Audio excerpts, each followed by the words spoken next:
आज है 10 जुलाई 2024। तो 10 जुलाई 2024 है। आज लेक्चर 10 के बारे में हम लोग बात करेंगे। तो आप तमाम असिस्टेंट प्रोफेसर बनने वाले आप तमाम एस्पायरेंट्स को हार्दिक हार्दिक शुभकामनाएं। और जो भी बच्चे हिस्ट्री डेप्थ में पढ़ना चाहते हैं उन सभी लोगों को भी हार्दिक हार्दिक शुभकामनाएं। और नेट और जेआरएफ की तैयारी करने वाले आप तमाम एस्पायरेंट्स को भी बहुत बहुत शुभकामनाएं। तो चलिए, हम लोग कल आप लोगों को बताए थे डायमेकस डायनोसियस के बारे में, फिर यूनानी भाषा में कुछ बुक को देखे थे, फिर चीनी यात्री को देखे थे जैसे कि फाइयान वेनसांग और इत्सिंग। तो इत्सिंग के बारे में आप लोगों को कल बताया गया था कि वे 7वीं शताब्दी के अंत में आया था। कौन? तो इत्सिंग। और नालंदा विक्रमशिला विश्वविद्यालय में वो रहा था और बौद्ध संस्थाओं, भारतीय वेशभूषा और खान पान का वर्णन करता है। और भी एक लाइन बताया गया था कि उसने जो है उस समय के ईख और गन्ना की खेती होती थी। तो चलिए अब आगे देखते हैं। तो ये लाइन आप लोगों को कल बताया गया था कि इत्सिंग के अनुसार उस समय ईख अर्थात गन्ना की खेती होती थी। अब ये देख लीजिए, एक है मातवान लिन, ये भी चीनी लेखक है। इसके बारे में आप लोगों ने नहीं सुना होगा। मातवान लिन के बारे में आप लोगों ने बस फाइयान वेनसांग इत्सिंग इनके बारे में ही सुना होगा, लेकिन जब आप लोग डेप्थ में पढ़िएगा तो आप लोगों के इसके बारे में भी सुनने को मिलेगा। कौन? मातवान लिन, ये चीनी लेखक हैं और ये हर्ष के पूर्वी अभियान का उल्लेख किया है। इन्होंने हर्ष के पूर्वी अभियान का उल्लेख किए हैं। और दूसरा है चीनी यात्री चाओ जू कुआ। कौन है? चाओ जू कुआ। ये चोल शासक की जानकारी के बारे में वर्णन करते हैं। और वेनसांग को यात्रियों का राजकुमार भी कहा जाता है। ये आप लोगों को लाइन लिखाना भूल गए थे तो इसलिए फिर इसे बाद में आप लोगों के लिए जोड़ दिया गया कि वेनसांग को यात्रियों का राजकुमार भी कहा जाता है। और वेनसांग बताता है कि देश के अलग अलग भागों में अलग अलग लिपि प्रचलित थी। जैसे कि इंडिया के अलग अलग भागों में मान लीजिए उत्तर भारत है, फिर दक्षिण भारत है, तो अलग अलग लिपि भी प्रचलित थी। ऐसा कौन बताता है? तो वेनसांग बताता है। और अरबी सूरत में आ जाते हैं। तो अरबी सूरत में अलबरूनी के बारे में आप लोगों ने सुना होगा कि अरबी लेखक अलबरूनी है जो कि महमूद गजनवी के साथ आया था। देख लीजिए, आप लोगों के लिए लिख भी दिया गया है कि ये गजनवी के साथ आया था और गजनवी के दरबार में राज ज्योतिष के पद पर था। कौन? तो अलबरूनी। ये लेखक तो है ही और राज ज्योतिष भी है। तो राज ज्योतिष के पद पर ये गजनवी के दरबार में रहता था। और अलबरूनी का मूल नाम है अबू रेहान। ऐसा आप लोगों से क्वेश्चन पूछा भी गया है कि अलबरूनी का मूल नाम क्या है? तो अबू रेहान। इसने एक बुक लिखी है जिसका नाम है तहकीक-ए-हिंद। उसी का दूसरा नाम है किताबुल हिंद और उसी का नाम है मीन मकाला। ये मीन मकाला आप लोगों ने जल्दी नहीं सुना होगा, लेकिन किताबुल हिंद का ही दूसरा नाम है मीन मकाला, जिसे हम लोग भारत की खोज भी कहते हैं। तो तहकीक-ए-हिंद हो गया या किताबुल हिंद या मीन मकाला, भारत की खोज, इन सभी पुस्तक के लेखक कौन है? तो अलबरूनी। ये सभी एक ही किताब के अलग अलग नाम हैं। अब अलबरूनी ने यह संस्कृत, अरबी और फारसी का विद्वान था। संस्कृत का भी था, तभी तो इसने अनुवाद भी किया है किताब का, और अरबी का भी, फारसी का विद्वान भी था। साथ ही साथ गणित, ज्योतिष, खगोल और भूगोल के जानकार भी थे। ज्योतिष के पद पर ही था ही ये गजनवी के दरबार में, तो ज्योतिष का भी जानकार था, गणित का भी। और जो भी ज्योतिष लगभग साइंटिस्ट होते हैं वो गणितज्ञ जरूर होते हैं। तो ज्योतिष का भी जानकार, गणित का भी जानकार और खगोल शास्त्र, क्योंकि ज्योतिष जानता है तो खगोल का भी इसको जानकारी होगा क्योंकि बारह राशि को जानना है तो सारे ग्रह नक्षत्र को भी जानना होगा इसे। तो भूगोल का भी जानकार थे।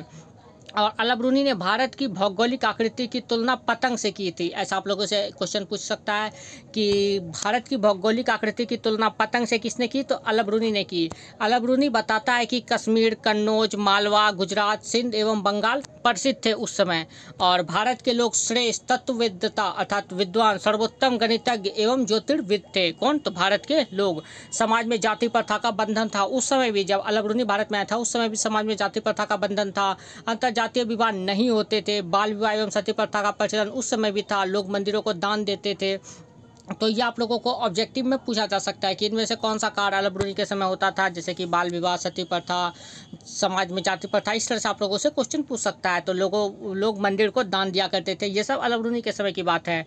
अलबरूनी लिखता है कि स्थान घाट अपने आप में एक अनूठी अनुष्ठान माने जाते थे उस समय। लोग तीर्थ यात्रा किया करते थे। अलबरूनी भारत का वर्णन आफताब, सूर्य के रूप में किया। ऐसा भी आप लोगों से क्वेश्चन पूछ सकता है कि किस अरबी लेखक ने भारत का वर्णन आफताब से किया है? आफताब अर्थात सूर्य से किया है, तो अलबरूनी ने किया है। अलबरूनी यह भी लिखता है कि भारत पर आक्रमण करके भारत के वैभव को नष्ट करने का प्रयास किया गया, क्योंकि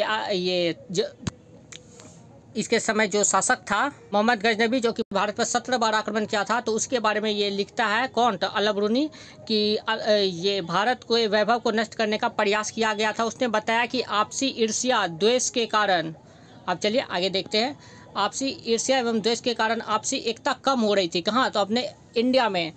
आप लोग आपस में ही लड़ रहे थे और तो आपसी एकता का कमी हो रहा था। अल-बरूनी के अनुसार भारत में ऐतिहासिक लेखन तो था, परंतु कालानुक्रम का अभाव था। यहाँ के लोग इतिहास जरूर लिखते थे, लेकिन काल नहीं देते थे कि आज कौन सा काल है, जैसे कि 100वीं शताब्दी है या 200वीं शताब्दी। तो यहाँ पर कालानुक्रम का अभाव देखने को मिलता था।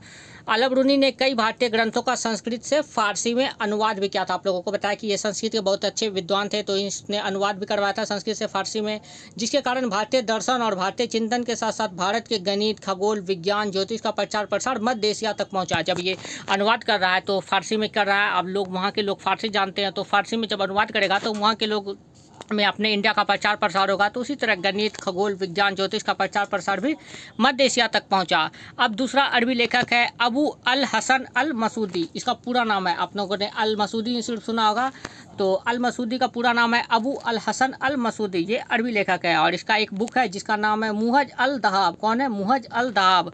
देख लीजिए, मसूदी मसूदी मुहज, मसूदी मुहज दोनों सेम सेम लग रहा है, तो इससे आप लोगों को ऑप्शन में मारने में सही होगा। तो अल मसूदी का क्या नाम है? किताब का नाम मुहज अल दहाब, जो कि अरबी भाषा में लिखा गया है।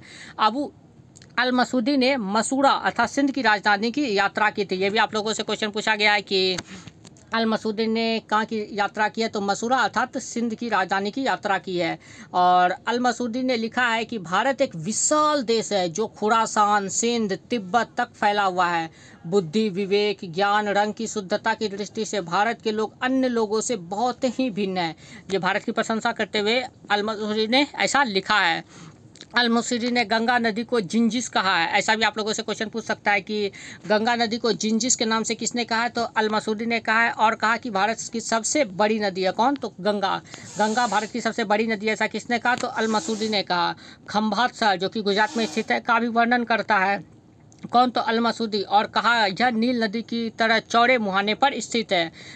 किसके बारे में कहा, तो खंभात शहर जो है उसके बारे में इन्होंने कहा कि यह नील नदी की तरह चौड़े मुहाने पर स्थित है। और उत्तर पश्चिम सीमा पर पवन चक्की का भी उल्लेख करता है। उत्तर पश्चिम सीमा पर क्या उल्लेख करता है कि पवन चक्की यहाँ पर मौजूद था उत्तर पश्चिम सीमा पर। राष्ट्रकूट एवं प्रतिहार शासक के समय 10वीं शताब्दी में आया था। कौन? तो अल मसूदी। अल मसूदी कब आया था, तो राष्ट्रकूट एवं प्रतिहार का जब शासन चल रहा था अपना इंडिया में, उस समय ये 10वीं शताब्दी में भारत आया था। तो आज आप लोगों का ये कंप्लीट होता है। कल हम लोग फिर लेक्चर 11 के बारे में बात करेंगे। अब चलिए कुछ रिवीजन कर लेते हैं, जैसे कि आज का ही पहले रिवीजन कर लेते हैं। अल-बरूनी का मूल नाम क्या था, तो अल-बरूनी का मूल नाम अबू रेहान था। और वहीं फाइजान और वेनसांग किस धर्म से संबंधित थे, तो बौद्ध धर्म से संबंधित थे। और भी आप लोगों से कुछ सवाल पूछ लिया जाए। चंद्रगुप्त द्वितीय का दूसरा नाम क्या है, तो विक्रमादित्य है। चंद्रगुप्त द्वितीय के समय ऐसा कौन सा चीनी यात्री था जो कि भारत आया था, तो फाइजान आया था। आप लोगों को ये सब बताया गया था। और फिर कुछ आप लोगों को जैसे कि बताया गया था हिस्टोरी का पुस्तक की रचना कब की गई थी, तो 500 ईसा पूर्व में की गई थी। प्राचीन बौद्ध साहित्य किस भाषा में है, तो पाली भाषा में है। और मंजूश्री मूलकल्प जो है वो किस भाषा में लिखी गई है, तो वो भी पाली भाषा में लिखी गई है।